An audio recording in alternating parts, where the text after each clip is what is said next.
Hello everybody, today we're going to be speaking about the 5 ways in which Leeds United can improve their away form consistency. The Whites, over the Christmas period and into December, have got, now it looks like, a reasonably tricky run. And why is that? Because we were going into this period and thinking it's going to be pretty decent for Leeds. And it still could be, by the way. It still could be a very profitable and beneficial period for Leeds United. However, Blackburn at home in early January, they've kept 6 clean sheets. Their away form is very decent right now, as is their home form, and 6 wins on the bounce. They are the form team in the Championship. So John Eustace coming to Ellen Road. Farkas failed to beat him, score against him in his last 3 attempts with 2 different teams, including Blackburn and Birmingham, of course. So that looks to be a bit of a stickling point. But right now, with the inconsistency of Leeds United, it's not just that where we're looking at and thinking there could be a bit of a problem, but the other thing is us having 3 away games.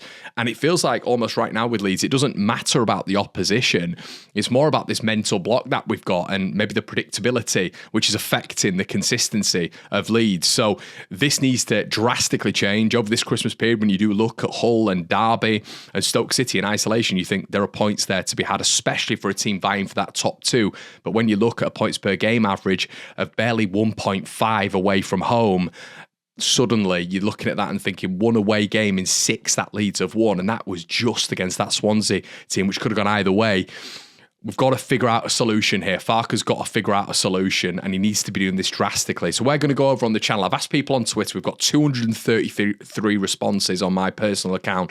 We're going to be going through that, and we're going to be suggesting ways and solutions as to what Daniel Farke can do to get the best out of this Leeds United side away from home. Now, you do wonder whether or not Daniel Farke's system actually works without a number 10. Now, Buendia at Norwich, was that just lightning in the bottle with how good he was for Daniel Farke over a number of seasons, the numbers he put up? But especially when you look at a 4-2-3-1 system, you feel like a number 10 definitely aids that.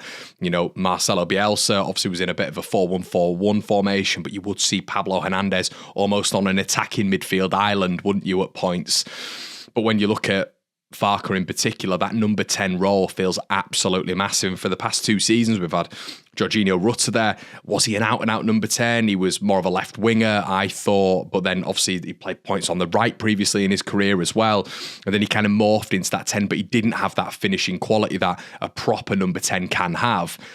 Not like your Pablo Hernandez is, but you know, you look at your Brendan Aaronson's. Is he a technician? I don't think he is, and I think that's the big problem we're facing at the minute. A lack of goals from there, but massively as well, a lack of assists. I think Brendan's got 1 or 2 assists all season. So you do look at how Leeds are going to break that gap, and if we're not going to invest in a number 10, one solution what Daniel Farke can do, especially away from home, is you can utilise a 4-3-3. Now you could go with 2 8s in there, or which I think is more likely what Daniel Farke will do is what we saw at Norwich away last season in the playoffs. I think he'll go with a flat midfield 3 if he was to utilise that. I don't think he's going to go as conservative as putting 2 at the base and 1 in attacking midfield or in that sort of advanced midfield position.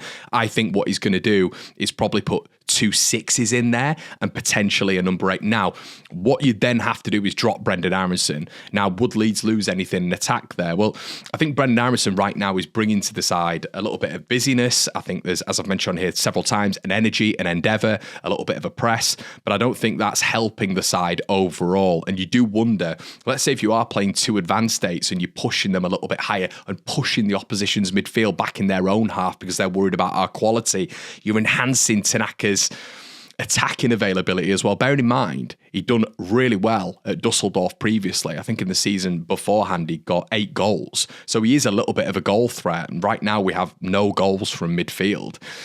You do wonder if Tanaka's a little bit further up. You've got Rothwell a little bit further up. And then you've also got Ampadu back in the side. Would that be a greater side? Leeds away from home. You've got a little bit more tenacity in there. So you don't lose that. It's just deeper in the field with Aronson levelling off. You've still got Rothwell, who's a good presser. You've got Tanaka, who's a good presser. They're working further up the pitch as well. I think this could be really good in terms of recoveries up the pitch as well, but Leeds have got that defensive solidarity with Ampadu back in the squad. I think a 4-3-3 away from home and the variance of a 4-3-3 would really, really work well for Leeds. So obviously, that's option number 1. Number 2, it's going to be starting Matio Joseph. Now, it's quite nice that I think some Leeds fans have maybe seen this over the past couple of games, obviously without Joseph's harrying Edmondson for that first breakthrough against Middlesbrough. Leeds might not have gone 1-0 up, and Leeds might not have seen the game that they saw in that game. Scoring early, Leeds getting ahead of it, that's exactly what we needed to do.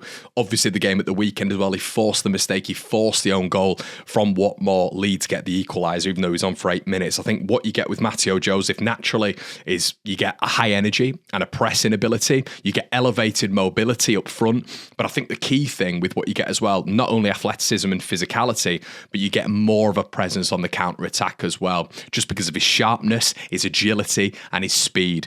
And I think the big thing as well is there's people maybe talking about the goal factor. Well, if we just take the last couple of games as just two isolated examples, you look at that Middlesbrough game, he's creating space for other players, and the big thing is, everybody, it's those runs to the front post, which you saw against Preston and you saw against Middlesbrough. Against Preston, Joel Pro didn't make one front post run. That is what absolutely kills defenders. It kills centre-backs and it knackers them out. He's constantly making that front post run. And that's what I've mentioned earlier on this channel about the byline cutbacks, because the byline cutbacks, when he's hitting that front post or when he's just on that central spot, it's a nightmare for defenders, an absolute nightmare. So for me, Joseph comes in. I think naturally you're going to get better work rate off the ball, but I think the counter-attacking style as well with another body that I would bring in is a real solution for Daniel Farke here, the workhorse. But even if he's not scoring the goals, the amount of goals that he would create with this endeavour and this off-the-ball presence would be massive for Leeds away from home. Now, another option that Daniel Farke has at his disposal is Manor Solomon in the number 10. Now, the reason I mention Manor in particular is I've been really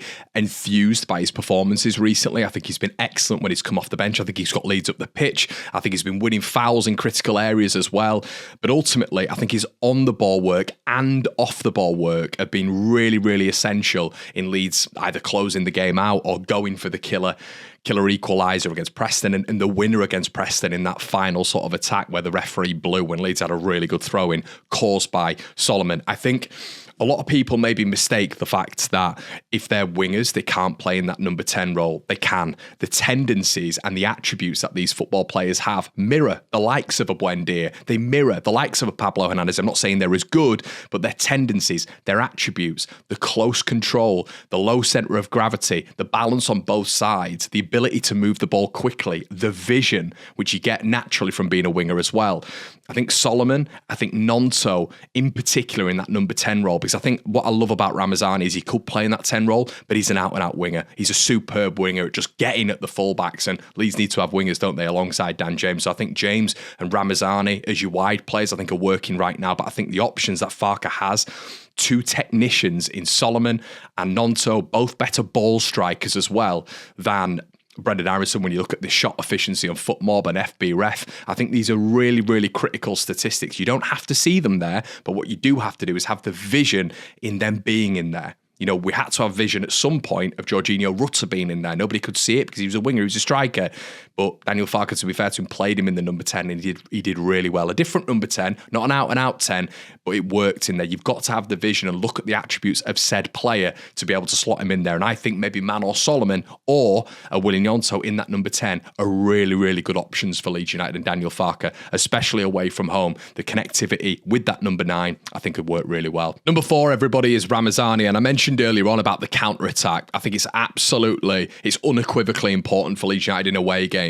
I don't understand why we're not quick, why we're not almost keeping two players up the pitch at all times in Willie Gnonto and Ramazani, or Dan James, I should say, and Ramazani, which if you actually look at Leeds during games, they don't keep two up from corners or set pieces. That will naturally push the opposition back a little bit as well. They might keep 3 men back and 4 men back because they're worried about Leeds on that counter-attack. I just feel that if you get your quickest players available, bearing in mind our quickest players in Ramazani, Gnonto and Dan James are some of our best players as well. If you don't push them high when Leeds United are facing corners or facing set pieces, and we just have to deal with that with our defensive structure, which hopefully an Ampadu would help as well in that midfield. If you're not pushing them high and utilising them on a counter-attack, we're not going to get anywhere. And I just feel with that threat in behind of Ramazani, that threat of Gnonto potentially in the 10, or Solomon in there in the 10 as well, the technicians that they can be and potentially will be in the season if Farke goes with this, and Dan James up there, I genuinely believe that counter-attack is going to be facilitated by another X-factor player in Ramazani. He's looked better.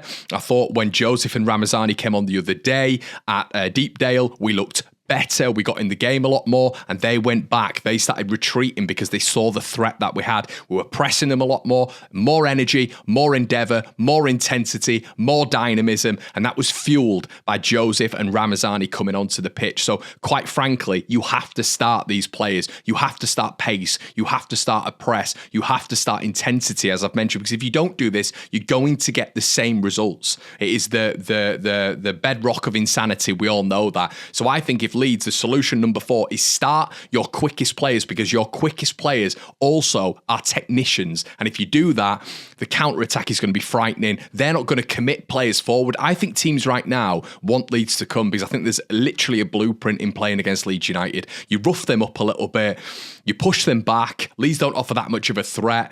And it becomes pretty basic. It becomes pretty predictable with Ramazani on there and the arsenal that we have on the bench and a little bit of manoeuvring, a little bit of fluidity in team selection. I think Farke's got a massive solution there, aided hugely by Ramazani. And number 5, everybody, look, it's the goalkeeper. Now, I don't know what to do with this guy. You've got, for me, there's a huge solution, and I'm just going to go with it. I think the 4 solutions are actually in-game right now.